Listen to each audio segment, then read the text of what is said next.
On n'en est pas encore à la naissance. Le tikkun. Vous savez, le problème, c'est que Jean-Baptiste nous dit, vous êtes dans le tikkun, pour la plupart. Et quand on dit, dans le royaume, il faut investir le monde, il faut changer la société, changer la culture, etc. Oui, à condition qu'on soit pas dans le tikkun dans notre tête. C'est-à-dire, le tikkun, c'est la réparation. C'est-à-dire, on part de quelque chose qui existe, on le répare pour en faire quelque chose de bien pour l'avènement du Christ. Ça, c'est le tikkun. Et Jean-Baptiste, lui, il va aller au bout du tikkun. Il va aller jusqu'à dire, repentez-vous. Tiens, ils sont là, mes textes. Repentez-vous, etc. En fait, ça, c'est vraiment le tikkun. Lui, écoutez, on va parler du baptême, là, ce matin. Parce que le baptême de Jean-Baptiste pose un vrai problème à l'Église. Et nous pose à nous un vrai problème. Et Jean-Baptiste nous dit, ne vous faites pas baptiser de mon baptême, surtout pas. Faites-vous, parce qu'après moi vient quelqu'un plus grand que moi. Je suis pas digne de délier les lacets de ses sandales. Et lui, il vous baptisera dans l'Esprit Saint et dans le feu. Et nous sommes habitués au baptême de Jean-Baptiste. On va voir ça. Il va nous interpeller, Jean-Baptiste, dans ce qui est essentiel. Il y a même des gens qui ont décidé de faire des nouveaux baptêmes. Les gens, t'as encore des problèmes? T'es mal baptisé. C'était un peu idiot, mais en même temps, ils sentaient quelque chose qui n'était pas idiot. Est-ce qu'il faut comprendre ce que c'est? Alors Jean-Baptiste, il va nous prendre comme ça. Et quel est le problème tout de suite pour qu'on comprenne comment dire? Qu'est-ce que j'ai dit? Aidez-moi. La réparation. Faut m'aider un peu ce matin. Excusez-moi.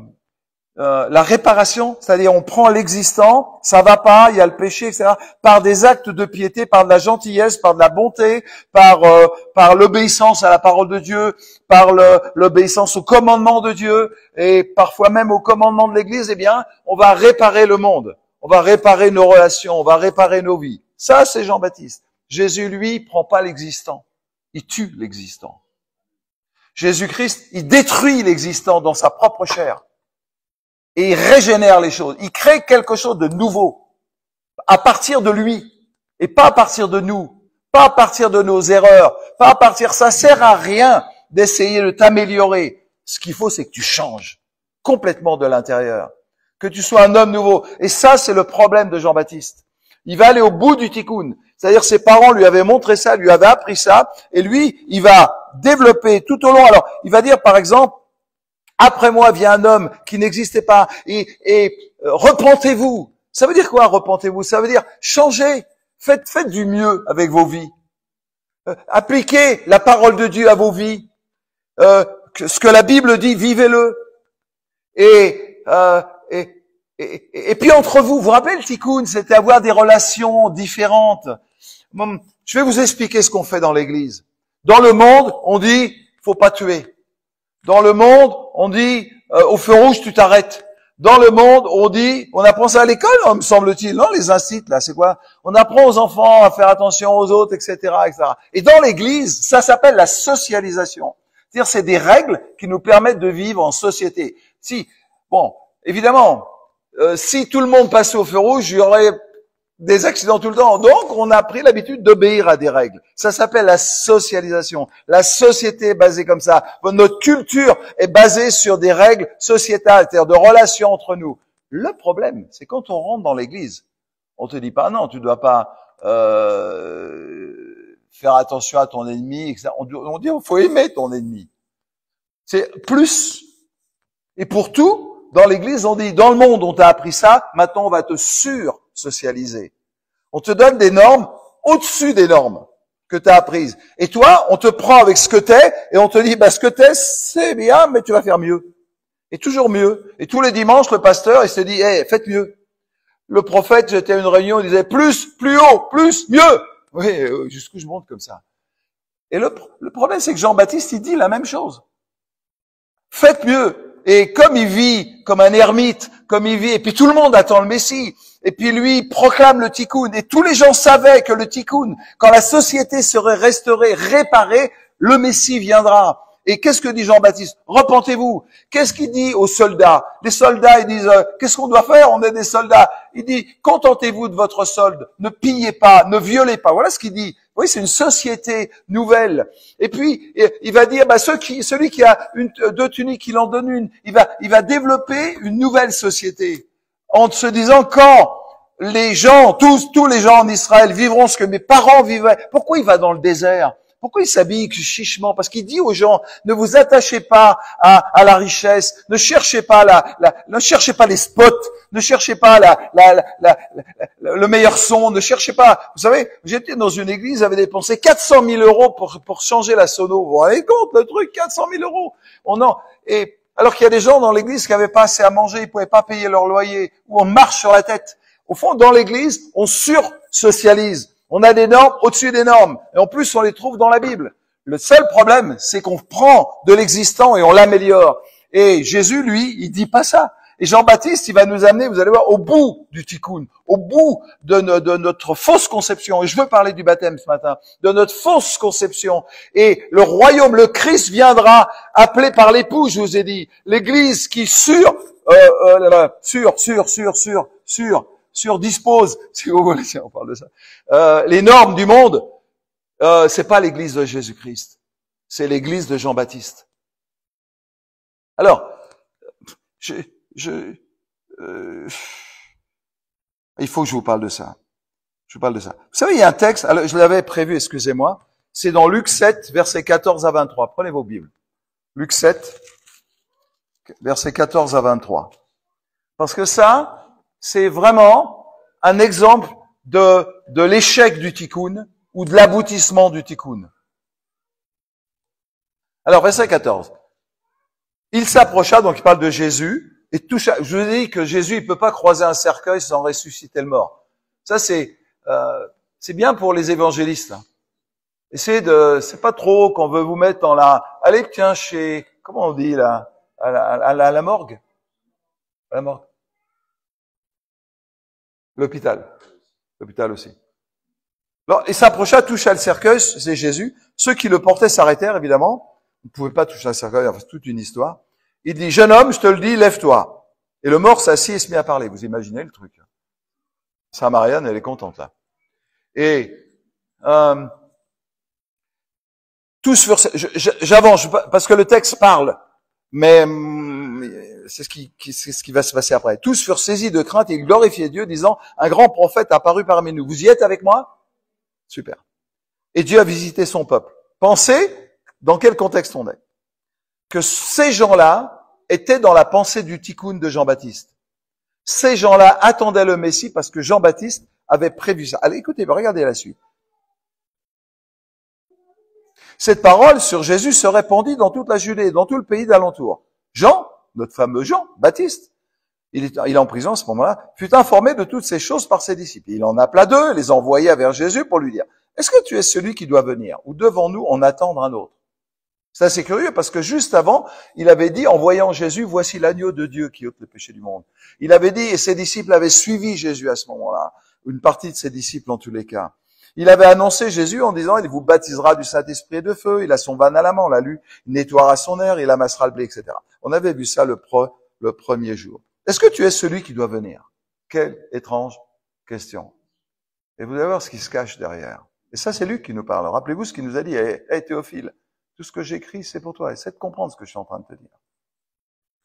Devons-nous en attendre un autre? Arrivé auprès de Jésus, donc ses disciples, il vint et Jean-Baptiste nous a envoyés vers toi pour dire, es-tu celui qui doit venir ou devons-nous en attendre un autre? Alors même, Jésus guérit plusieurs personnes de maladies, d'infirmités, d'esprits malins. Il rendit la vue, je vous rappelle ce qu'on a dit, à plusieurs aveugles. Il leur répondit, allez, rapportez à Jean ce que vous avez entendu et vu. Les aveugles voient, les boiteux marchent, les lépreux sont purifiés, les sourds entendent, les morts ressuscitent. La bonne nouvelle est annoncée aux pauvres. Et il ajoute cette phrase absolument bizarre. Heureux celui pour qui je ne serai pas une occasion de chute. En fait, Jean-Baptiste, il attendait le Messie. Mais il s'attendait à un Messie vainqueur. Il avait dit, il a son van à la main, il va couper. Il pensait pas. Il pensait aux religieux. Il disait, vous allez voir, quand le Messie sera là, il va vous couper la tête. Vous avez compris? Et et il va agir avec puissance. C'est un baptême d'esprit et de feu. Il va détruire. Et dans sa tête, il allait aussi détruire les Romains et imposer le règne de Dieu, le règne de Dieu, le règne d'Israël sur le monde. Et c'est le tikkun, ça. Et Jean-Baptiste, il envoie ses disciples et il dit, mais c'est toi ou c'est un autre? Parce que je comprends rien. Et Jésus, lui, il dit, bah voilà, les malades, nous, ça nous va bien, hein. Les malades sont guéris, tout, etc. La bonne nouvelle est annoncée. Et Jean-Baptiste, c'est pas du tout ce qu'il attend. Pourquoi? Parce que le contexte, c'est pas les miracles. Le contexte, c'est la mort et la résurrection. C'est ça le contexte. Et Jean-Baptiste, il envoie ses disciples en disant, mais la mort et la résurrection, c'est pas ça l'idée que je me fais du Messie. L'idée que je me fais du Messie, c'est un Messie puissant. C'est un Messie qui va mettre tout le monde au carré. Vous savez, niveler les hauteurs. Vous vous rappelez? C'est penser ça au niveau du pays. C'est-à-dire, t'es orgueilleux, tu ne seras plus. T'es pauvre, tu seras riche. C'était le tikkun. T'es un homme religieux là, tu vas descendre. Tout le monde au même niveau. C'est le nivellement apostolique. Et il dit, mais c'est quoi ce truc? Et Jésus lui dit, non, je suis pas le Messie que t'attends. Parce que le contexte dans lequel Jean-Baptiste vient, c'est la mort. Et Luc est en train de nous dire, le Messie que tu attends, c'est pas le vrai Messie, c'est pas le bon Messie. Tu te trompes de Messie. Tu attends un Messie qui va régler tous tes problèmes. Mais le Messie, ça c'est le Messie de Jean-Baptiste. Ça c'est le Messie du tikkun. T'attends que Jésus améliore les choses. T'attends que Jésus fasse du mieux dans ta vie. Et Jésus lui dit à Jean-Baptiste, je suis pas ce Messie-là. Je suis le Messie qui va mourir. Et si tu veux me suivre, tu vas mourir aussi. Et personne ici veut mourir. Personne. Il n'y a que le Christ qui veut mourir. C'est ce que dit Paul. À peine on mourrait pour quelqu'un de bien. Mais Jésus vient mourir pour qu'on n'ait pas besoin de mourir. Il vient de mourir pour qu'on puisse renoncer à nous-mêmes, non pas d'une manière morbide, mais pour vivre. Et Jean-Baptiste, il nous entraîne vers un faux Messie. C'est pourquoi Jésus dira, heureux, bienheureux, pour rappeler les choses, celui pour qui je ne serai pas une occasion de chute. Et Jean-Baptiste nous dit, attention, Église de la fin, attends le vrai Messie.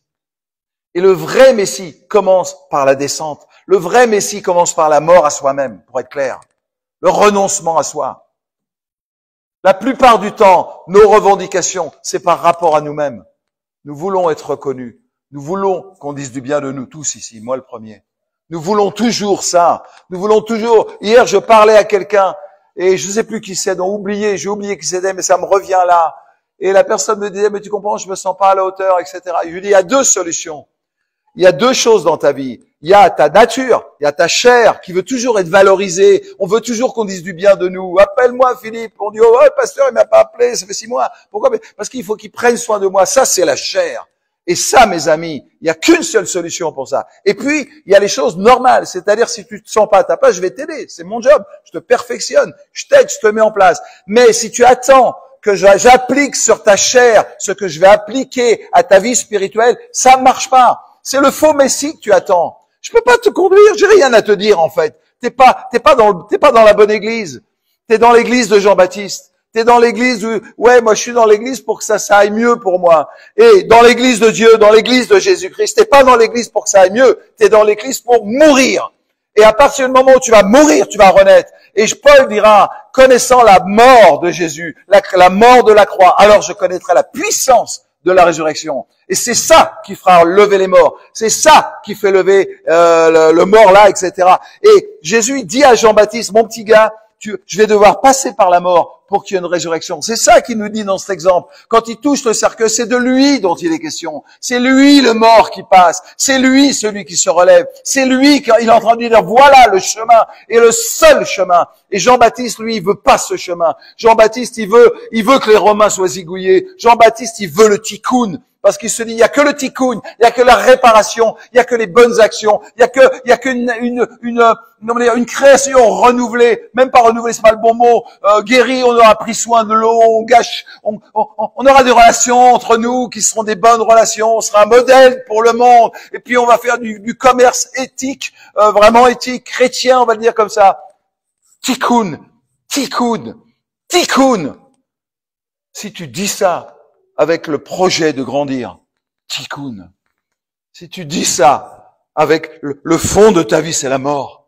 Le fond de ta vie, c'est je renonce à moi-même. Et tous les petits bobos que vous avez, tout comme moi, j'en ai un gros bobo ce matin, et tous les petits bobos que vous avez, c'est des moyens, des endroits où Dieu vous dit, tiens, regarde là, meurs. Là, tu veux qu'on prenne soin de toi. Là, tu veux te mettre en avant. C'est ton père, c'est ta grand-mère. Là, la relation d'aide, il vous donne raison. Parce que vous dites, mais c'est pas toi, t'es très bien. Mais oui, Dieu a fait de toi quelque chose. C'est de la faute de ton père. C'est de la faute de ta mère. C'est de la faute de ton grand-père. C'est de la faute du pasteur. C'est de la faute de qui tu veux, d'Adam et Ève. Meurs, te dit Jésus. Le vrai Messie, c'est lui. Et je vous en supplie, Théophile. C'est ce que nous dit Luc. Je vous en supplie, Théophile. Soyez l'épouse. Ne soyez pas l'église. L'église qui veut toujours que ça aille mieux. Je pourrais vous trouver 10 articles que je lis même pas. Des gens qui vous disent, l'église sera glorieuse sans tache ni ride. C'est pourquoi il nous faut les meilleurs chants. C'est pourquoi il nous faut les meilleures salles. C'est pourquoi il nous faut des comment il s'appelait? Constantin. Vous attendez Constantin en pensant que, Seigneur, Jérémie.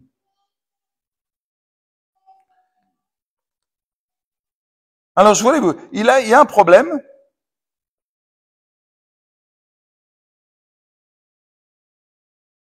Celui qui a 2 tuniques partage avec celui qui n'en a point. Que celui qui a de quoi manger agisse de même. Il vint des publicains pour être baptisés, lui dire, Maître, que devons-nous faire? N'exigez rien au-delà de ce qui vous a été ordonné. Les publicains, c'était collecteurs d'impôts. Les soldats aussi demandaient à nous, on compte, qu'est-ce qu'on doit faire? Ne commettez ni extorsion, ni fraude envers personne, contentez-vous de votre soldat. C'est une restauration, une réparation. Mais Jean-Baptiste, jamais il dira, meurs à toi. Parce que Jésus n'était pas encore arrivé. Au fond, il y a l'aboutissement du tikkun en Jean-Baptiste, mais il y a la fin du tikkun. Et on va voir un peu il faut que je retrouve mon texte que j'avais bien préparé. Il y a un truc intéressant.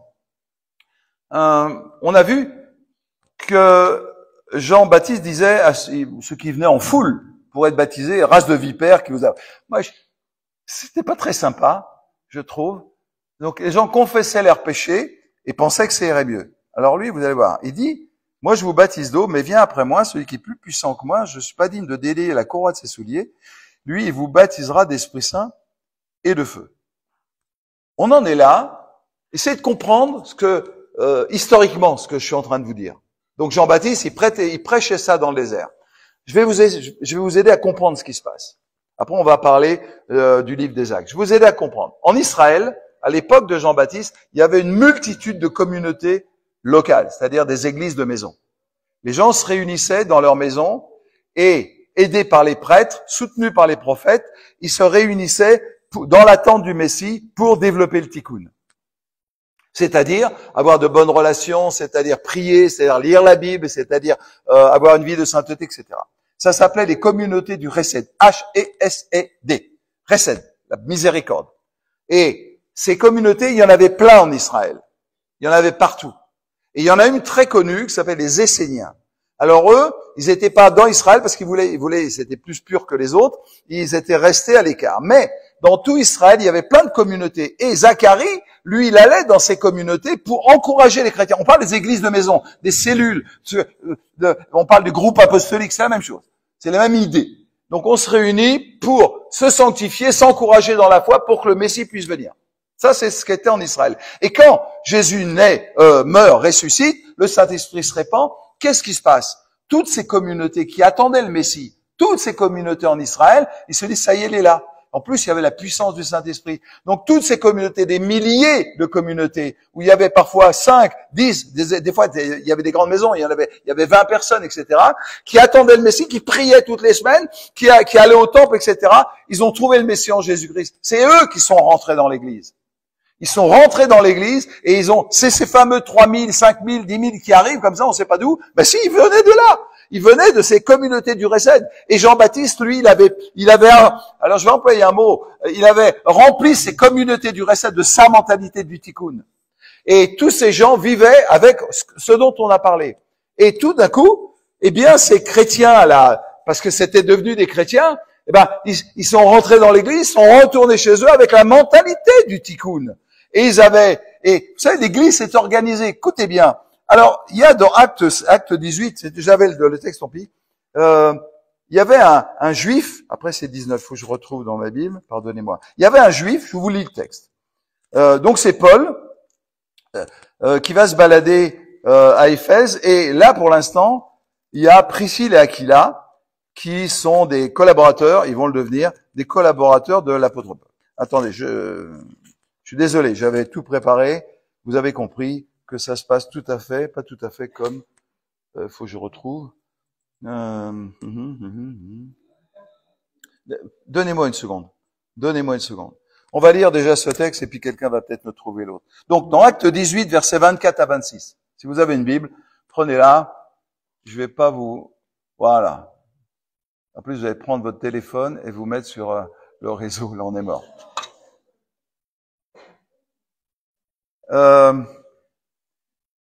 Alors...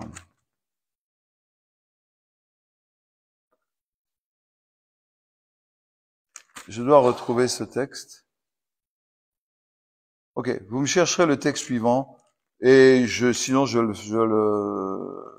ferai de mémoire sans aucun problème. Ok. Donc, un juif nommé Apollos, originaire d'Alexandrie, c'est Acte 18, verset 24, homme éloquent et versé dans les Écritures, vint à Éphèse. Il était instruit dans la voie du Seigneur Jésus et, fervent d'esprit, il annonçait et enseignait avec exactitude ce qui concerne Jésus, bien qu'il ne connût que le baptême de Jean. Il se mit à parler librement dans la synagogue. Aquila et Priscille, l'ayant entendu, le prirent avec eux et lui exposèrent plus exactement la voie de Dieu. Ensuite, je n'arrive pas trop, excusez-moi. Ensuite, l'apôtre Paul, il rencontre à Éphèse, il rencontre 12 hommes. Et quand il les voit, est-ce que vous trouvez-moi le texte là? Hein? J'entends rien. Acte 19, verset 1. Je savais que c'était le chapitre après, mais voilà, 19.1. 19.1, allez-y, avec moi. Pendant qu'Apollos était à Corinthe, Paul, après avoir parcouru les hautes provinces d'Asie, arriva à Éphèse, ayant rencontré quelques disciples, il leur dit, est-ce que vous avez reçu le Saint-Esprit quand vous avez cru? Ils lui répondirent, non, je ne savais même pas qu'il y a un Saint-Esprit. Il dit, et Paul ici dit, mais de quel baptême avez-vous été baptisés? Ils répondirent, du baptême de Jean. Alors Paul dit, Jean a baptisé du baptême de repentance, disant au peuple de croire en celui qui venait après lui, c'est-à-dire Jésus. Sur ces paroles, ils furent baptisés au nom du Seigneur Jésus. Lorsque Paul leur eut imposé les mains, le Saint-Esprit vint sur eux. Ils parlaient en langue et prophétisaient. Ils étaient environ 12 hommes. Ça veut dire quoi ce truc? Ça veut dire que quand Paul regarde des gens qui ont été baptisés du seul baptême de Jean, il les voit. Il leur dit, mais il vous manque un truc, les gars. Mais vous n'avez pas le Saint-Esprit. Alors, Paul leur prêche l'évangile, tout comme Priscille et Aquila l'ont fait. Il dit, mais en fait, tous ces gens qui étaient en Israël, dans toutes les communautés qui s'étaient convertis à cause de la persécution, mais ils sont partis. Et l'enseignement du baptême de Jésus n'a pas été fait en faire complètement. Et donc ils sont partis, ils ont pullulé partout dans tout l'Empire, et on les retrouve à Corinthe, à Éphèse, on les retrouve à Éphèse, vous regardez, ça fait un bout de chemin. Hein. Et ces gens ne savaient même pas qu'il y avait un Saint-Esprit. Comment on peut suivre Jésus sans savoir? Eh ben voilà la clé. Tu veux le Saint-Esprit, il faut que tu sois baptisé du baptême de Jésus. C'est pourquoi l'Église est si pauvre. C'est pourquoi il y a si peu d'Esprit Saint. Jacques Ellul dit, dans un de ses livres, il dit, mais si le Saint-Esprit était dans l'Église, ça se saurait. Quand je vous parle c'est un théologien, et il a écrit beaucoup justement sur l'Église mal construite. Et au fond, quand je vous parle du message de Jean-Baptiste, il nous dit, vous vivez dans le tikkun. Il sait de quoi il parle, lui. Il a eu l'exemple de ses parents. Je suis persuadé que ton pasteur, il t'enseigne le tikkun. Je suis persuadé que ton pasteur, il te dit, fais des efforts. Améliore-toi. Tu peux faire mieux. C'est pas de sa faute. Moi, j'aimerais avoir Zacharie comme père. Et Zacharie me dirait ça. Philippe, fais mieux. Moi, je lui dirais, je peux pas. Je suis au bout de moi-même. Ne me demande pas ce que je suis incapable de faire. Alors Jésus arrive, il régénère tout. La mort et la puissance de la résurrection. La mort et la vie nouvelle. Pourquoi l'Église est si pauvre, Pierre? Parce que le Saint-Esprit n'est pas agissant. Parce qu'on est comme ces 12 hommes, 12 tribus, 12 apôtres, 12, un chiffre, qui parle d'une communauté élargie, d'une plénitude de l'Église. Qui veut, au fond, et c'est pourquoi Jésus dit, heureux celui pour qui je ne serai pas une occasion de chute. Parce que ce message de Jean-Baptiste ce matin, il est terrible, je trouve. Il est terrible parce qu'on croit bien faire. On croit bien faire. Et le signe, d'ailleurs, là, dans ce contexte, il y en a d'autres, des signes, qui sont remplis du Saint-Esprit, ils parlent en langue, et quoi, qu'est-ce qu'on a vu? Ils parlent en langue, et ils prophétisent. Donc quand on chante en langue pendant une demi-heure avec Pierre, parce qu'on aime ça, on proclame la fin du tikkun dans vos vies. Et on vous perfectionne. Vous vous rendez pas compte? Mon petit-fils, il est parti, il ne supportait pas. Parce que vous êtes des hommes et des femmes de l'esprit, vous avez soif de Dieu, vous avez soif de la vie. Et je parle pas chinois quand je vous dis ça. Vous vous dites, ça c'est vrai. Ça c'est vrai. Et Dieu, et Jean-Baptiste, il nous dit, mes amis, repentez-vous. Pour mourir. J'ai raconté, je crois hier à table, on était dans notre petite église à Bourg-Saint-Andéol et il y avait un couple d'amis là, de missionnaires, ils sont serviteurs de Dieu depuis longtemps, et ils étaient en Afrique. Et ils avaient décidé de faire un safari photo, je sais pas quoi. Donc ils étaient partis, ils se perdent. Et ils se perdent en pleine réserve. Et à 19h, les portes de la réserve sont fermées, vous savez. Et donc, il y a deux solutions. Soit on reste dans la voiture, ce qu'on nous conseille de faire en général, et soit on marche, on essaie de trouver quelque chose. Eux, ils ont dit, on va marcher. Ils sont partis dans la nuit comme ça. Et à un moment donné, il y a les lions qui sont arrivés. Et les lions, ils les voyaient tourner autour d'eux. Vous savez ce qu'ils ont fait? Ils ont fait comme vous, ils ont prié. Mais elle a dit, je me suis repenti. Parce qu'elle s'est dit, si je suis mangé par les lions, eh bien, au moins que je me sois repenti. Repentez-vous, le royaume des cieux est proche. Moi, j'étais dans le désert d'Israël, après avoir eu quelques difficultés dans ma vie, et j'avais un peu de ressentiment. Vous savez, je suis allé dans le désert pendant plusieurs semaines, là, tout seul.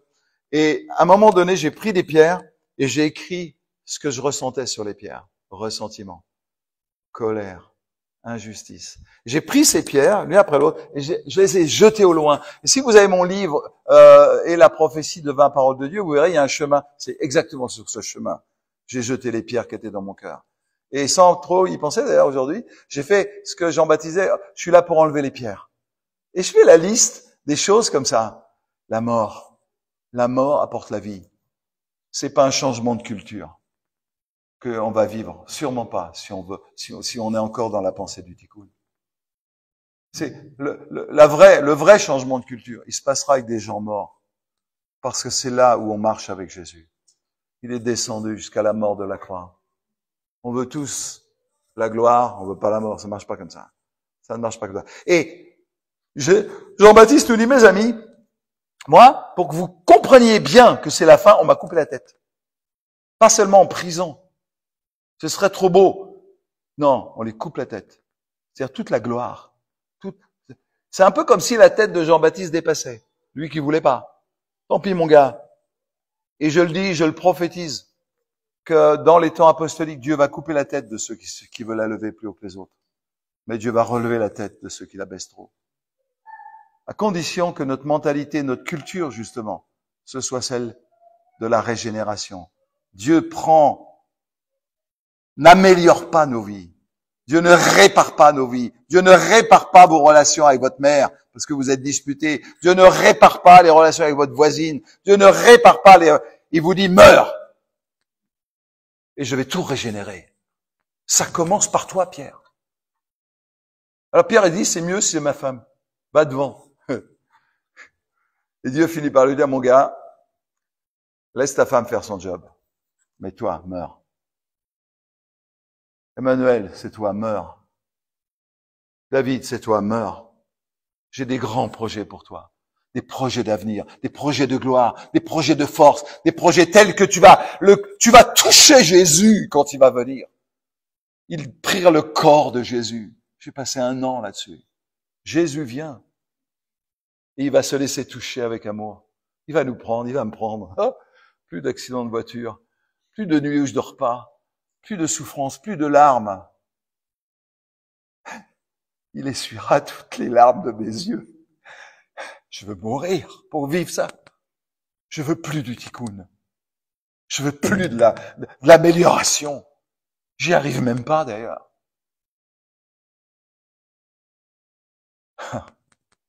J'ai fini. J'ai fini, c'est trop fort. C'est la justice de Dieu qui passe.